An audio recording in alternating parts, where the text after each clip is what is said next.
Welcome to face master கம்மி. யாரை பற்றி பார்க்க போகிறோம்னா 90% பேர் பார்த்தீங்கன்னா சசிகலா தலைமை ஏற்றுக்கிட்ட தயாராகிட்டாங்க. கிட்டத்தட்ட பார்த்தீங்கன்னா பொதுக்குழு இந்த உறுப்பினர்கள் இருப்பாங்களா, செயற்குழு பொதுக்குழு உறுப்பினர்கள் சொல்லிட்டு 3000 பேர் அவங்கள்ட்டையும் பேச்சுவார்த்தை சசிகலா நடத்தி முடிச்சிட்டாங்க.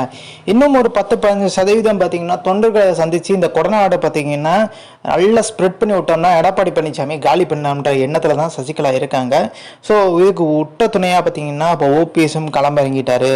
அது மட்டும் கிடையாது, போன வாட்டி ஞாயிற்றுக்கிழமை 20ஆம் தேதி பேட்டி கொடுக்கும்போது நல்லா பின்னாடி ரியாக்ஷன் கொடுக்குறவங்களாம் இருந்தாங்க. ஆனால் இந்த வாட்டி பார்த்தீங்கன்னா சீரியஸாக தான் பேசணும், பின்னாடி ரியாக்ஷன் பார்த்தீங்கன்னா இந்த வெண்மதி அவங்க கொடுத்துருந்தாங்கன்னா நம்ம டம்மி ஆக்கி விட்டுருவாங்கன்னு உணர்ந்து சசிகலா பார்த்தீங்கன்னா என் பின்னாடி யாரும் நிற்காதீங்க, நான் மட்டுமே பேட்டி கொடுக்குறேன்ற அளவுக்கு பார்த்தீங்கன்னா இறங்கி பேட்டி கொடுத்தாங்க. சீரியஸ் ஆயிடுச்சு.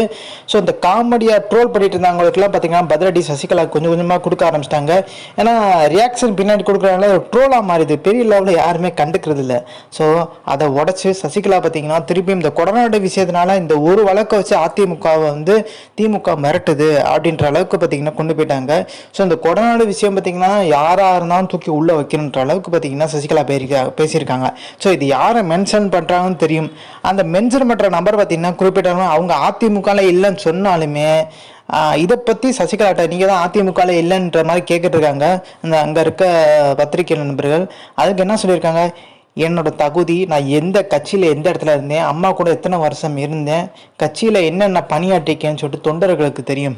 ஸோ என்னோட தரம் மரியாதை எந்த அளவுக்கு நான் உச்சபட்சத்தில் முடி எடுக்கிற இடத்துல இருந்தேன்னு சொல்லிட்டு தொண்டர்களுக்கு நிர்வாகிகளுக்கு எல்லாருக்குமே தெரியும்.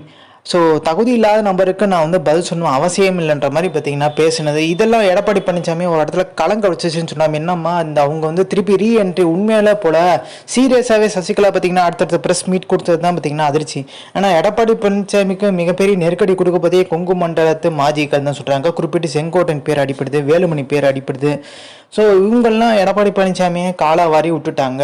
எடப்பாடி பழனிசாமி ஒவ்வொரு நாள் எப்படி இருந்தாலும் எடப்பாடி இவங்களெல்லாம் காலாவாரி விட போகிறதா அது அவங்க உணர ஆரம்பிச்சிட்டாங்க. அந்த 7 முன்னாள் அமைச்சர்கள் ஒரு வழக்கில் ஊழல் வழக்கில் சிக்கியிருக்காங்க. இப்போ எம்ஆர் விஜயபாஸ்கரே மாட்டினாரு, பெரிய லெவலில் பார்த்தீங்கன்னா ஒரு அறிக்கை இல்லை, ஒன்றும் இல்லை.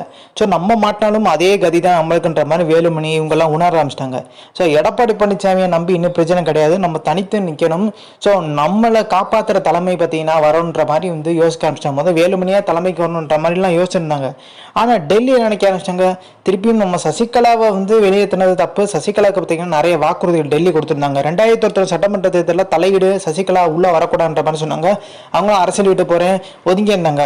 நாடாளுமன்ற தேர்தலையும் பார்த்தீங்கன்னா அதே மாதிரி சொல்லியிருந்தாங்க. அந்த மாதிரி எல்லாம் சசிகலா செயல்பட்டாங்க. ஆனால் இப்போ அந்த தடையெல்லாம் நீங்கிருச்சு. நீங்களால சசிகலா ஃப்ரீடமாக உள்ளே வர போகிறாங்க. எடப்பாடி பழனிசாமியை ஒரு காட்ட போகிறது தகவல் வெளியே இருக்கு.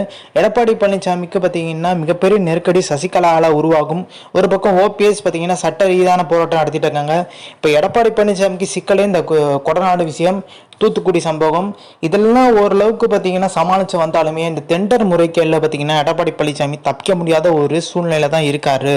அது அப்படியே எடப்பாடி பழனிசாமி உணர ஆரம்பிச்சா, அதனால டெல்லிக்கு போய் கெஞ்ச போயிருக்கான்ற மாதிரி. இந்த கலாச்சார விஷயமா பார்த்தீங்கன்னா இப்போ உள்துறை அமைச்சர்கிட்ட ஜனாதிபதிட்ட பார்த்தீங்கன்னா கடிதம் கொடுத்துருந்தாலும் கொடுக்க போறேன்னு சொன்னாலுமே பட் உண்மையிலே நிலவரம் பார்த்தீங்கன்னா அவரோட பிரச்சனைக்கு தான் அவர் ஓடுறான்ற மாதிரி ஒரு தரப்பு பேசிட்டு தான் இருக்காங்க. ஸோ இந்த இன்ஃபர்மேஷன் பிடிச்சா லைக் ஷேர், தேங்க்ஸ் ஃபார்